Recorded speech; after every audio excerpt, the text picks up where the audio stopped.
तमिलनाडु का कन्याकुमारी दक्षिण भारत के अंतिम छोर पर बसा हुआ है। इसके आगे विशाल हिंद महासागर है जो आगे जाकर बर्फीले अंटार्कटिका महाद्वीप को छूता है। ये कहानी कन्याकुमारी के पास बसा पुटुसपुर नाम के गांव में रहने वाले अब्दुल की है। अब्दुल बकरे पालने का धंधा किया करता था। उसके पास छोटे बड़े कुल मिलाकर 20 बकरे बकरियां थी।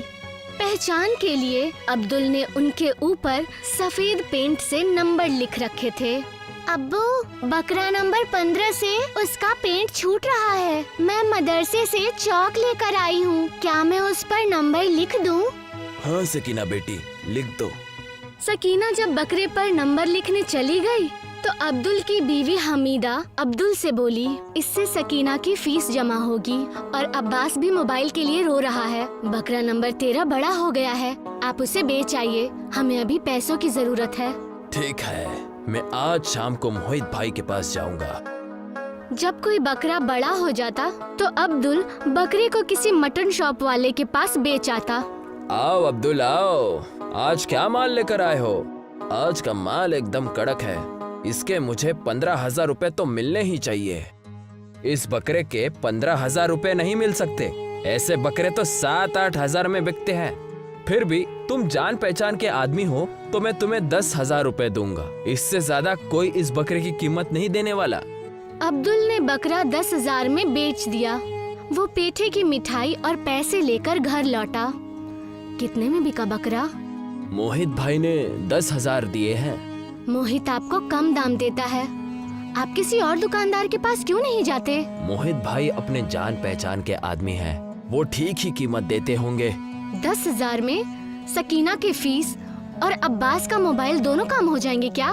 3,000 मेरे पास है, 13,000 में दोनों काम हो जाएंगे। बच्चों को ये पेठा बांट दो। अब्दुल जब भी कोई बकरा बेचता उसे अफसोस भी होता, क्योंकि बकरे को पालते पालते उसे उससे लगाव हो जाता था, लेकिन उसे बेचना उसकी मजबूरी थी। घोड़ा अगर घास से दोस्ती करेगा तो खाएगा क्या? अब्दुल का मकान बेहद पुराना और जर्जर था। रात में जब सभी लोग सो रहे थे तो तेज बारिश के कारण छत का एक बड़ा सा टुकड़ा अब्बास के पैर पर गिर पड़ा। अब्बास के पैर में बेहद चोट आई और घर के छत में एक छेद हो गया। अब्बास के पैर के इलाज में काफी पैसे खर्च हो गए। मैं कब से कह रही थी कि मकान की मरम्मत करा लो, आखिर लेने के देने पड़ ही गए ना। अब इलाज में भी पैसा खर्च हुआ जा रहा है और अब ये छेद भी बंद करना पड़ेगा। मेरे पास पैसे कहाँ थे कि जो मैं मकान की मरम्मत करवा लेता। फिर इस पुराने मकान में पैसा लगाना बेवकूफी है, कभी भी गिर सकता है। आप किसी भी तरह पैसे कमाइए, लेकिन जल्द से जल्द एक नए घर का इंतजाम कीजिए, वरना हमारे घर पे छत भी नहीं रहेगी। बकरे पालने के धंधे में तो कोई खास फायदा नहीं हो रहा, मुझे कुछ और ही सोचना पड़ेगा। हाँ पापा, स्कूल के बच्चे बच्चियों भी हमें बकरे के भाई बहन कहकर चिढ़ाते हैं, आप कोई और काम करिए ना। अब्दुल को पेठा पसंद था। उसने सोचा, क्यों ना मैं पेठे की मिठाई ही बेचूं? मैं कन्याकुमारी जाऊंगा और वहाँ पर पेठे बेचूंगा। लेकिन आपको पेठा बनाना भी तो नहीं आता। तो मैं किसी दुकान में काम करके पेठा बनाना सीख लूंगा। पापा, आपको पेठा बनाना सीखने के लिए कई काम करने की जरूरत नहीं है। उस दिन आप पेठा लाए थे ना, तो मैंने YouTube पर पेठा बनाने की विधि देख ली थी। अब्दुल ने सारे बकरे बकरियों को बेच दिया और कन्याकुमारी जाकर पेठा बनाने का सामान खरीदा और दुकान पर बेचना शुरू कर दिया। पेठा कितने रुपए किलो है? सिर्फ 200 रुपए किलो। मेरे बच्चे रंगीन पेठा खाते हैं, क्या आपके पास रंगीन पेठा है? अभी तो नहीं है बाबूजी, लेकिन जल्दी ही उपलब्ध हो जाएगा। धीरे धीरे अब्दुल की बिक्री बढ़ने लगती है और उसकी दुकान शहर में अब्दुल पेठा वाले के नाम से मशहूर हो जाती है। जब अब्दुल के पास पैसे इकट्ठा हो जाते हैं तो वो अपना नया घर बनवा लेता है। बच्चों, तुम्हारी परीक्षाएं खत्म होने के बाद हम श्रीलंका घूमने जाएंगे। अब्दुल का परिवार जब श्रीलंका घूमने गया तो वो अपने साथ अपने दुकान का पेठा भी ले गए। उन्होंने श्रीलंका के लोगों को फ्री में पेठा खिलाया। बताइए भाई साहब, हमारा पेठा कैसा है? आपके पेठे का स्वाद तो वाकई गजब है। हमारे यहाँ अली नाम का एक आदमी पेठा बेचता है, लेकिन आज मुझे पता चला कि अली के पेठे में तो कोई स्वाद ही नहीं है। अब्दुल के खानदान ने भी अली का पेठा खाकर देखा। तौबा तौबा, ये तो कड़वा है, इसे तो निगला भी नहीं जा रहा। अब्बू, कन्याकुमारी में तो आपकी दुकान फेमस हो ही चुकी है। वो दुकान नौकरों को सौंपकर आप यहाँ पर एक नई दुकान शुरू कर दीजिए।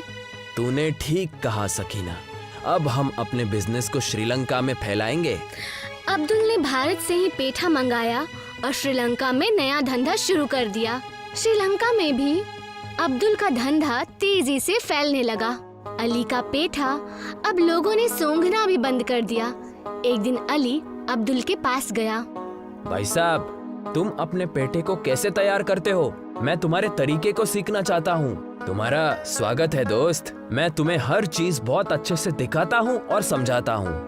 अली ने अब्दुल के पेठा बनाने का तरीका बेहद ध्यान से देखा। उसे देखते ही एक बात समझ आई कि फर्क सिर्फ हरे पेठे की क्वालिटी का है।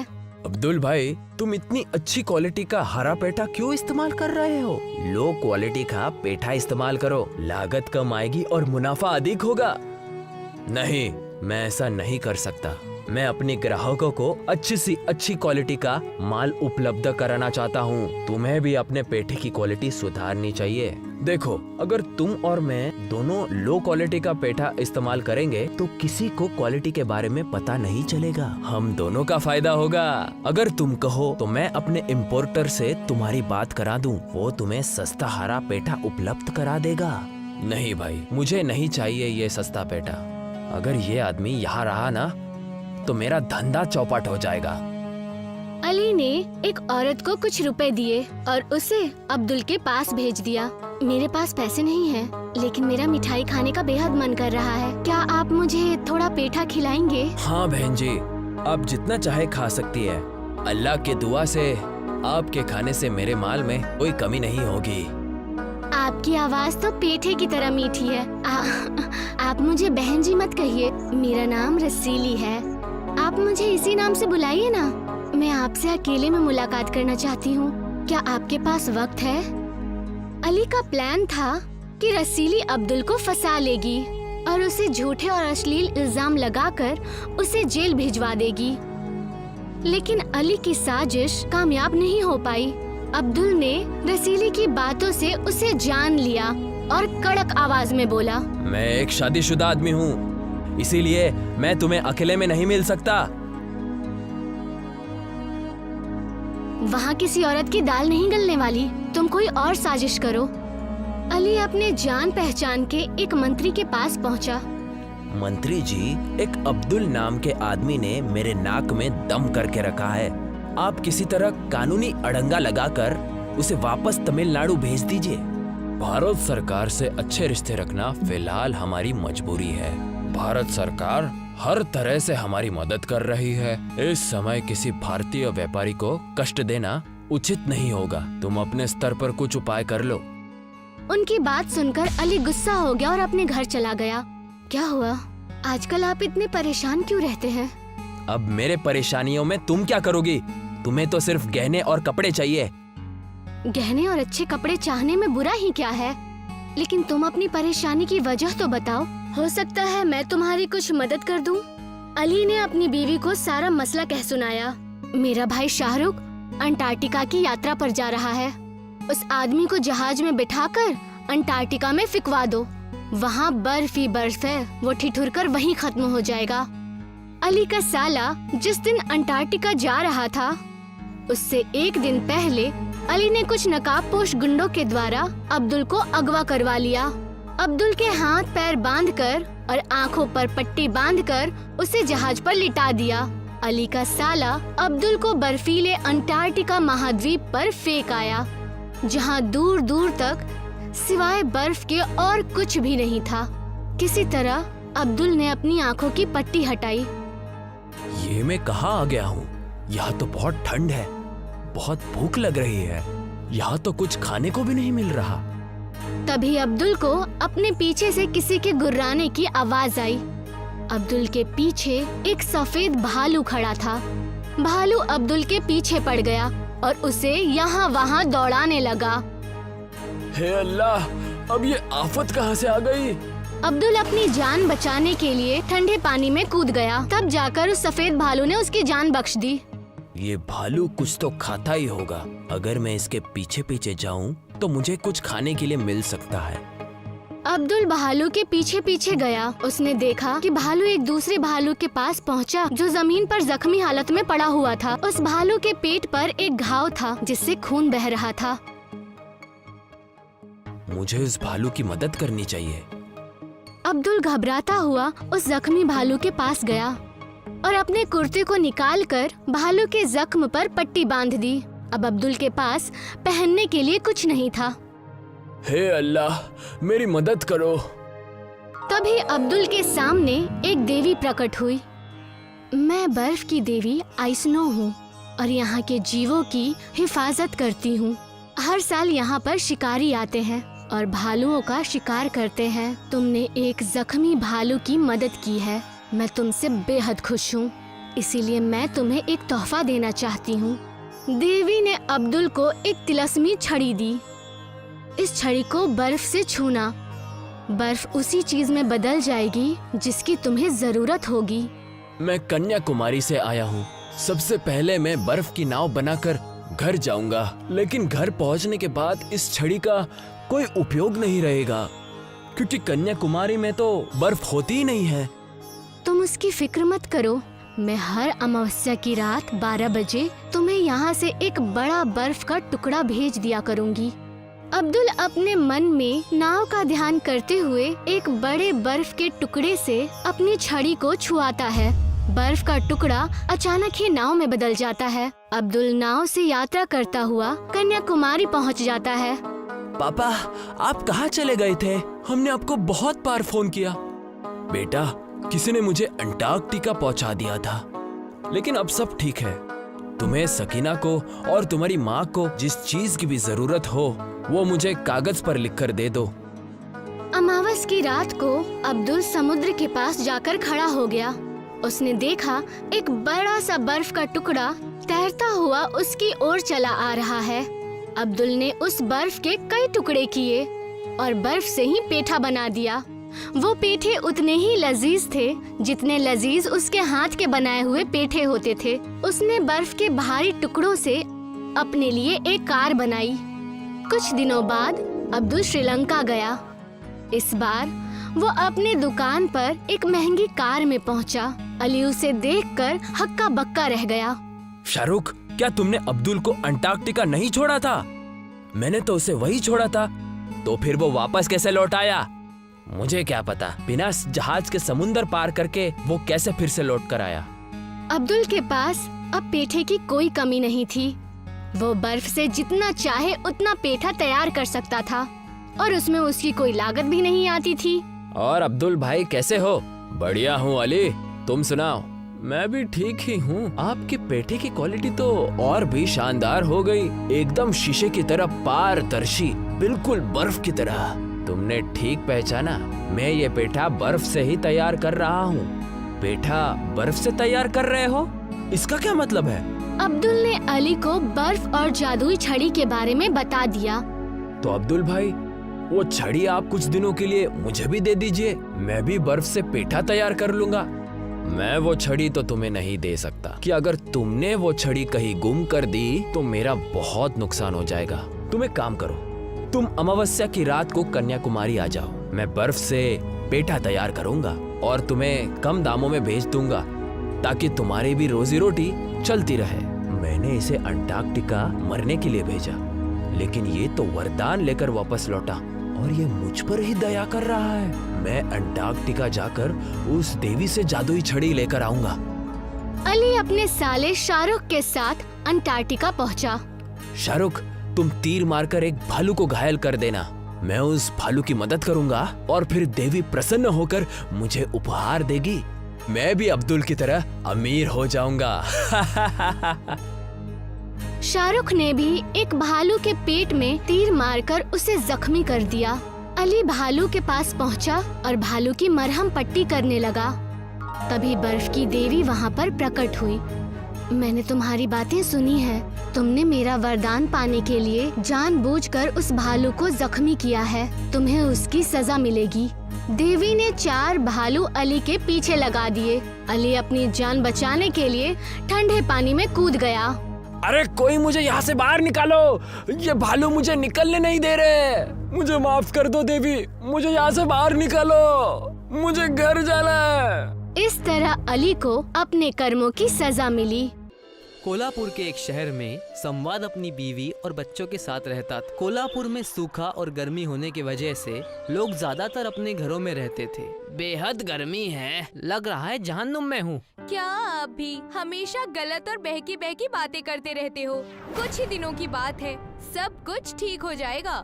ये तुम पिछले 1 महीने से कह रही हो। आज खाना खा लो, कल तो हमें खाना भी नहीं मिलने वाला। काश दूसरे गांव और कस्बों की तरह हम भी खुश होते। दूसरे गांव के मर्द हमेशा काम और मेहनत करते हैं, यूं ही नहीं घर में बैठे बैठे रोटियां तोड़ते रहते हैं। तुम हमेशा मुझे ताने मारकर ही खुश रहो, ये नहीं कि कभी मेरी थोड़ी तारीफ कर दे। तारीफ करने लायक कोई काम भी तो कर लो। संवाद अपनी बेगम भाग्या से बहस करके घर के बाहर चला जाता है। चलो संवाद भैया, यहाँ क्या कर रहे हो तुम? तुम बड़े ढीले हो। तुम हमेशा गांव में सब कुछ होने के बाद ही आते हो। हुआ क्या, पहले ये बताओ, ज्यादा मुंह ना चलाओ। वहाँ देखो, शेरू शहर से बर्फ लेकर आया है और गांव वालों को मुफ्त में खिला रहा है। जाओ जाओ, थोड़ी सी बर्फी ले लो और अपनी बीवी को जाकर दे देना। कम से कम तुम्हारे बर्फ से वो थोड़ी खुश तो हो जाएगी, क्योंकि गजरा तो तुम देने वाले नहीं हो। संवाद ये खबर सुनते ही शेरू के पास दौड़ पड़ा और उससे पूछने लगा, अरे शेरू भाई, ये इतनी सारी बर्फ तुम कहाँ से ला रहे हो? बड़ा अच्छा लग रहा है, तुम्हें गांव वालों की मदद करता देख। ज्यादा मस्का मत मारो और बर्फ ले जाओ, मैं तुमसे कोई पैसे नहीं लेने वाला। नहीं, मुझे बस इतना बताओ, ये बर्फ तुम ला कहाँ से रहे हो? मैं फिर से तुमसे कह रहा हूँ, आम खाओ ना, गुठलियाँ क्यों गिन रहे हो? उस वक्त तो संवाद सुकून से अपने घर चला जाता है और अपनी बेगम भाग्या के साथ बड़े मजे से बर्फ को पानी में मिलाकर पीता है। शेरू कितना अच्छा और भला आदमी है, लोगों को बर्फ देकर उनकी प्यास बुझा रहा है, वरना इस गर्मी में हमारा क्या हाल होता पता नहीं। इसके पहले तो तुम कह रही थी कि गर्मी कुछ ही दिनों में खत्म हो जाएगी। तुम्हारा मन भी बर्फ की तरह यहाँ वहाँ डोलता रहता है। दूसरे दिन संवाद शेरू का पीछा करने लगता है और उसके साथ उस बर्फ वाली जगह पर जाता है। वहाँ जाकर देखता है किसी अजनबी आदमी से बातें कर रहा है। सुनो, कुछ दिन और बर्फ दे दो, मैं तुमसे गुजारिश करता हूँ, इससे मेरे कस्बे में मेरी इज्जत बढ़ जाएगी, जिससे मैं गाँव का सरपंच बन जाऊंगा। हाँ, ठीक है, देखो ये अब आखिरी बार है, इसके बाद मैं तुम्हें कोई भी बर्फ का टुकड़ा नहीं दूंगा। लेकर यहाँ से चुपचाप चले जाओ, काम का ना काज का, दुश्मन अनाज का, जैसा तुम कहो। इस बार मुझे थोड़ा ज्यादा दे देना। शेरू और उस बर्फ वाले की बात को संवाद अच्छी तरह समझ जाता है। शेरू का भांडा फूट चुका था। शेरू के वहाँ से जाते ही संवाद उस बर्फ वाले से कहने लगता है, मैं क्या कह रहा हूँ, मेरी सुनते क्यों नहीं आप? भाईजान, तुम कुछ बोलोगे तो मैं सुनूंगा ना, और ज्यादा परेशान मत करो, मैं पहले से ही बहुत परेशान हूँ। शेरू तुमसे जो बर्फ मुफ्त में ले जाता है, क्या तुम उसे पैसे लेकर बेचोगे? अगर तुम अच्छे पैसे दोगे तो क्यों नहीं, मैं जरूर तुम्हें बेचूंगा, लेकिन एक शर्त पर। तुम अब शेरू या किसी और को बर्फ नहीं दोगे। ये भी कोई कहने की बात है? वो तो मुफ्त में ले जाया करता था और अब तुम पैसे दे रहे हो तो मैं तुम्हें ही दूंगा। अगले दिन से ही उस बर्फ वाले ने शेरू को मुफ्त में बर्फ देना बंद कर दिया और संवाद को पैसे देकर बर्फ बेचने लगा। संवाद उस बर्फ वाले से बर्फ लेकर बेचने की तैयारी करने लगा। आ जाओ, बर्फ खरीद लो, ये अच्छे ठंडे और टिकाऊ बर्फ है, गर्मी भगाओ, आ जाओ। अरे वाह संवाद भैया, ये हुई ना बात, गांव में बर्फ बेच रहे हो, हम तो शेरू से मुफ्त में ही ले लेंगे। कोई शेरू वेरू नहीं आने वाला, अब तुम्हें लेना हो तो लो, और अब मुफ्त में नहीं, पूरे 50 रुपए में एक बक्सा मिलेगा बर्फ का। संवाद अपने मन की मनमानी करके बर्फ बेचने लगा। शेरू के हाथ में अब कुछ नहीं बचा था। शेरू ने उसे बर्फ बेचते हुए देखा और कहा, वाह दोस्त वाह, तुमने पीठ पीछे ये सारी साजिश रची, अच्छी चाल चली है तुमने। मैंने तो बस मौके का फायदा उठाया है। तुम जाकर सरपंच बनने की तैयारी करो। अच्छा, तो तुम्हें ये बात भी पता चल गई। शेरू उस वक्त कुछ नहीं कर पाया, लेकिन संवाद के जहन में लालच का दरख्त आ चुका था। संवाद अलग अलग कस्बों में जाकर बर्फ बेचने लगा था। गांव वाले लालच और गर्मी से परेशान होने के कारण संवाद से बर्फ मजबूरी में खरीदने लगे थे। अब से मुझे ज्यादा बर्फ चाहिए, मैं तुम्हें ज्यादा पैसे देने के लिए तैयार हूँ। यहाँ बर्फ की कोई खदान थोड़ी ना है जो मैं तुम्हें बर्फ दे सकूं। मेरे पास इतना ही मिलेगा, लेना हो तो लो वरना मत लो। तुमसे अच्छा तो वो शेरू था। सरपंच बनने के लिए भला गिड़गिड़ाया तो करता था, लेकिन दिल का साफ था। संवाद ज्यादा पैसों की लालच में बर्फ में गंदा पानी मिलाया करता था ताकि बर्फ ज्यादा बढ़ जाए। तालाब से पानी लेकर उस बर्फ वाले को दे दिया करता था, जिससे बर्फ बढ़े और वो ज्यादा पैसे कमा सके। आप इतने सारे बर्फ ला कहाँ से रहे हैं? कल गांव के कुछ लोग उस बर्फ के पानी को पीकर बीमार हो गए। मेरा तो बड़ा जी घबरा रहा है। ज्यादा लालच के चलते कहीं आप कोई गलत काम तो नहीं कर रहे हैं ना? अब गांव वाले कमजोर है तो इसमें मेरी क्या गलती? मैं तो बस एक बर्फ का कारोबारी हूँ। बस आप कोई गलत काम मत कीजिएगा। लेकिन संवाद किसी की भी नहीं सुनता। तालाब के पानी से बर्फ जमा कर वो गांव वालों को बेचा करता, जिस वजह से आधे से ज्यादा गांव बीमारी की चपेट में आ गए। लोगों को बुखार और बाकी कई बीमारियां होने लगी। ये सब बैठकर यमराज और चित्रगुप्त देख रहे थे। आजकल कोल्हापुर में ज्यादा ही बर्फबारी हो रही है महाराज। तनिक इस संवाद की आयु का पता लगाओ। अभी तो उसके जीवन के पूरे 40 साल बचे हैं महाराज। हम आयु के विरुद्ध तो नहीं जा सकते। हमें पिछली बार की तरह पृथ्वी पर जाना ही होगा और उसे सबक सिखाना होगा। तो क्यों ना हम भी इस बार बर्फ का व्यापार कराएं? क्या करते हैं आप? जैसे लोहा लोहे को काटता है, बर्फ बर्फ को काटेगा। तुम बस मेरा खेल देखते जाओ और एक व्यापारी का भेष धारण कर लो। यमराज और चित्रगुप्त कोल्हापुर गांव में भेष बदलकर एक बड़े कारोबारी का भेष बनाकर चले जाते हैं। हमें करना क्या है महाराज? हम यहाँ एक बड़ा सा बर्फ का पहाड़ बना देंगे। लालच के जाल में फंसकर वहाँ संवाद जरूर जाएगा। यमराज ने अपने बेमिसाल ताकत से एक बड़ा सा बर्फ का पहाड़ बना दिया। पूरे गांव वाले बर्फ का पहाड़ देखकर हैरान रह गए। उनमें मौका देखकर संवाद वहाँ भी पहुँच गया। लगता है उस बर्फ वाले ने ये मेरे लिए लाया है। वो भी तंग आ गया होगा मुझसे। लेकिन मुझे क्या, मैं तो बर्फ बेचूंगा। संवाद उस बर्फ के पहाड़ को देखकर वहाँ चला जाता है और कहता है, ये बर्फ का पहाड़ कहाँ से आया? तब यमराज और चित्रगुप्त वहाँ आ गए और चित्रगुप्त ने कहा, अरे तुम उसकी फिक्र क्यों कर रहे हो? ये बर्फ तुम्हारे लिए ही लाई गई है, जाओ जाकर ले लो। हमें उन्हीं बर्फ वाले ने तो भेजा है आपके पास। ये बर्फ आपके लिए तोहफा है। आप इतना अच्छा काम जो कर रहे हैं, वो भी इतनी गर्मी में लोगों को बर्फ पहुंचा रहे हैं, ये तो बड़ा ही पुण्य का काम है। अरे ये बात तो मुझे भी पता है। जब भी कोई मेरी तारीफ करता है मुझे बहुत शर्म आती है। संवाद ने आओ देखा ना ताओ और उस बर्फ के पहाड़ में बर्फ लेने की लालच में चला गया। जैसे ही बर्फ के पहाड़ के पास वो पहुंचा, यमराज ने अपने ताकत से उसे बर्फ के एक बड़ी सी कारावास यानी कि बर्फ की जेल में कैदी बना लिया। ये क्या हो गया? मैं बर्फ की जेल में कैसे आ गया? मुझे ठंड लग रही है, मुझे यहाँ से निकालो। संवाद को बर्फ की जेल में देख शेरू और उसकी पत्नी भाग्या हैरान रह गए। तब शेरू ने कहा, कौन हो तुम लोग और मेरे गांव वाले को क्यों परेशान कर रहे हो? छोड़ दो मेरे पति को। ठंड के मारे देखो कैसे कांप रहे हैं। ज्यादा ठंड से कहीं बीमार ना हो जाए। तब जाकर गांव वालों को दिखाने के लिए यमराज और चित्रगुप्त अपने असली अवतार में आ जाते हैं और कहते हैं, मैं यम हूँ, यमलोक का यमराज, और मैं हूँ चित्रगुप्त। यमराज और चित्रगुप्त को उनके असली भेष में देख गांव वाले डर गए। शेरू और भाग्या ने उन्हें डरते हुए कहा, आप हमारे गांव क्यों आए हैं और आपने मेरे पति को ये सजा क्यों दी है? दंड का पात्र संवाद स्वयं है। तब जाकर यमराज और चित्रगुप्त ने सारी सच्चाई गांव वालों के सामने रखी। मुझे छोड़ दो, ठंड के मारे मेरी जान निकल रही है। मैं अपनी सारी गलती मानता हूँ, मैं ऐसा कभी नहीं करूँगा। रहम करे महाराज, आप देव हैं, आप सब कुछ है। मेरे पति के प्राण बख्श दीजिए महाराज, मैं विधवा नहीं होना चाहती। यमराज ने भाग्या और बाकी कस्बे वालों की बात सुनकर बर्फ की जेल खत्म कर दी और कहने लगे, मैं तुम्हारे प्राणों को हरने नहीं आया था, मैं तुम्हें बस सबक सिखाने आया था, लेकिन तुम्हें दंड दिए बिना मैं जाऊंगा नहीं। आपने सजा दे तो दी, मैं अब सब समझ गया हूँ। दंड तो तुम्हें अवश्य मिलेगा। आज से तुम जब भी बर्फ को छुओगे तो उसे छूते ही तुम्हें एक बिजली का झटका लगेगा। इतना कहकर यमराज और चित्रगुप्त वहाँ से गायब होकर चले जाते हैं। संवाद को उसकी सजा मिल गई और वो अपनी पत्नी के साथ सुकून से रहने लगा। गांव वालों ने शेरू को गांव का सरपंच ऐलान कर दिया और सुकून से रहने लगे। दिवाकर एक गरीब किसान है जो फल और सब्जियां उगाकर अपना खानदान पालता है।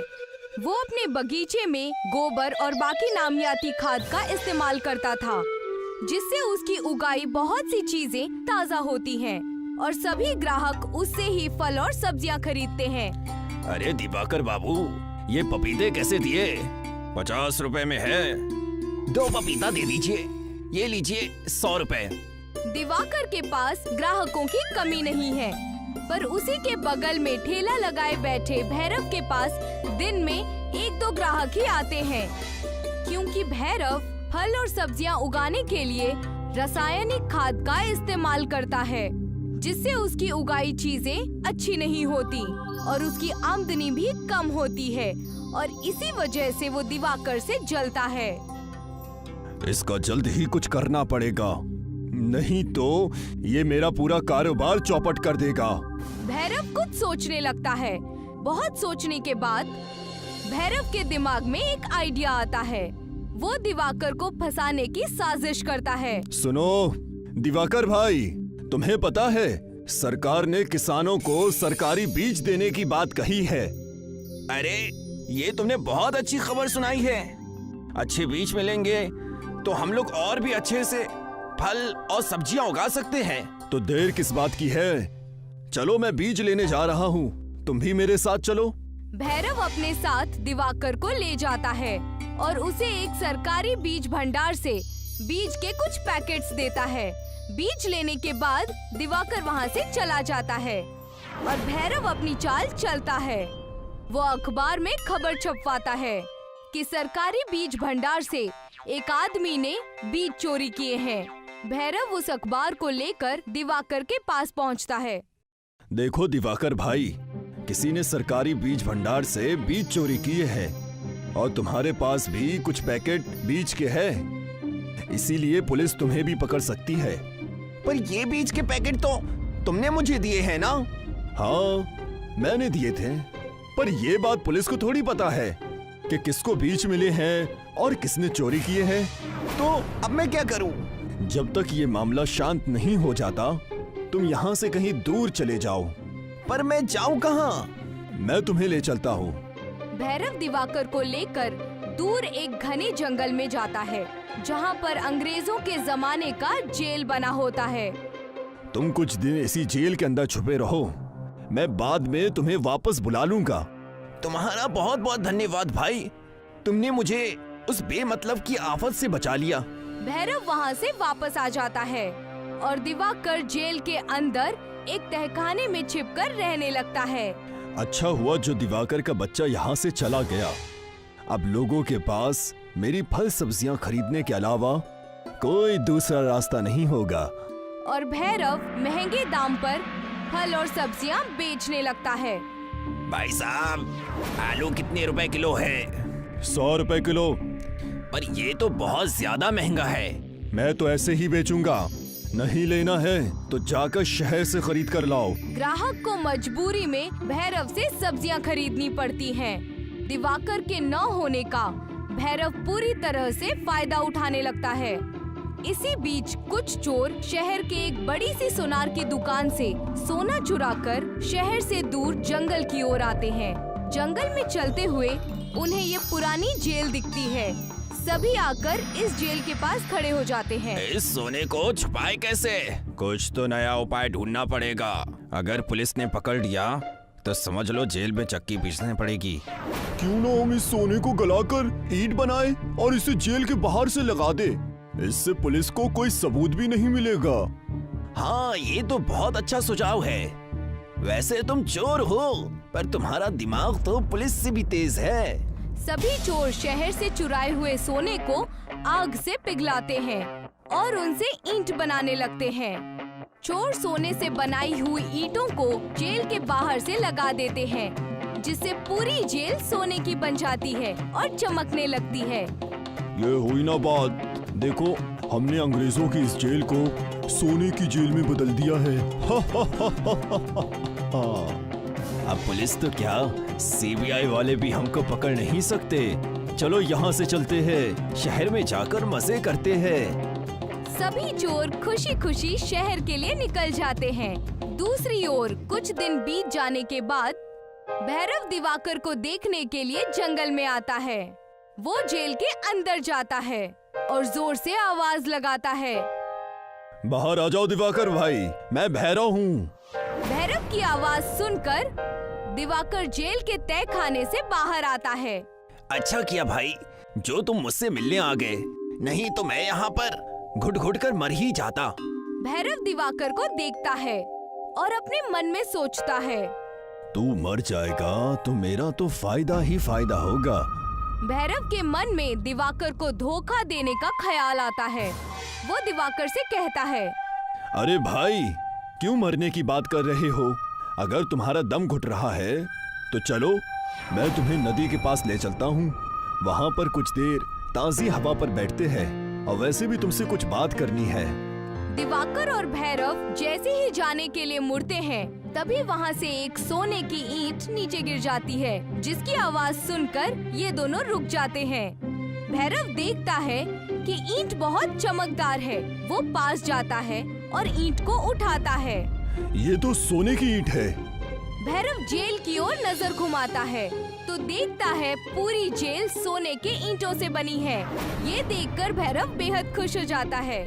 उसको खुश होता हुआ देख दिवाकर उससे पूछता है, क्या हुआ भाई, तुम बहुत खुश नजर आ रहे हो। भैरव ईंट को पीछे छुपाते हुए हड़बड़ी में कहता है, कुछ नहीं, तुम जाओ यहाँ से। आपने तो कहा कि हम दोनों नदी के किनारे ताज़ी हवा में जाएंगे, और आप मुझसे कुछ बात करना चाहते हो। मैं ये कह रहा था कि पुलिस ने उस चोर को पकड़ लिया है, जिसने बीज भंडार में सरकारी बीज चुराया था।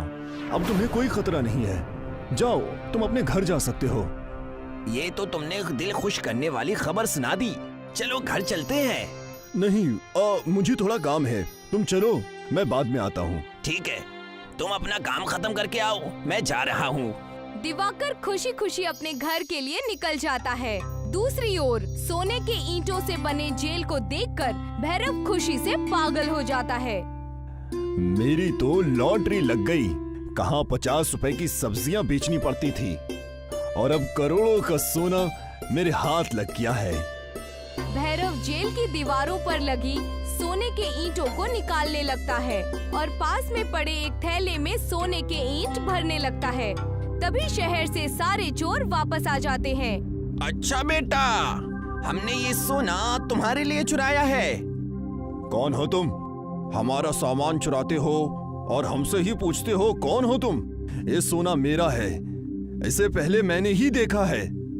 पर इसे यहाँ तो हम लेकर आए हैं ना।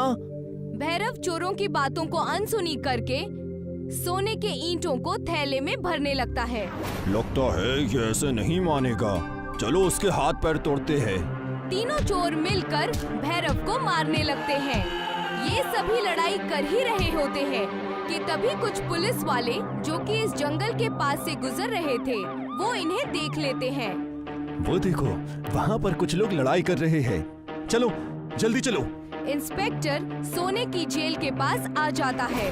बाप रे, इतना सारा सोना! ये सोना हमारा है, हमने इसे शहर से चुराया है। अच्छा, तो शहर में जो सोने की चोरी हुई है तो वो तुमने चुराया है। हवलदार, इन सबको गिरफ्तार कर लो। इंस्पेक्टर साहब, मैं चोर नहीं हूँ। अगर चोर नहीं हो तो ये सोना थैले में भरकर कहाँ ले जा रहे थे? इंस्पेक्टर सभी चोरों को और भैरव को जेल में बंद कर देता है और सारा सोना ले जाकर शहर में उस सोनार को वापस कर देता है जिसकी दुकान से ये सोना चोरी हुआ होता है। दूसरी तरफ दिवाकर मेहनत करके अपने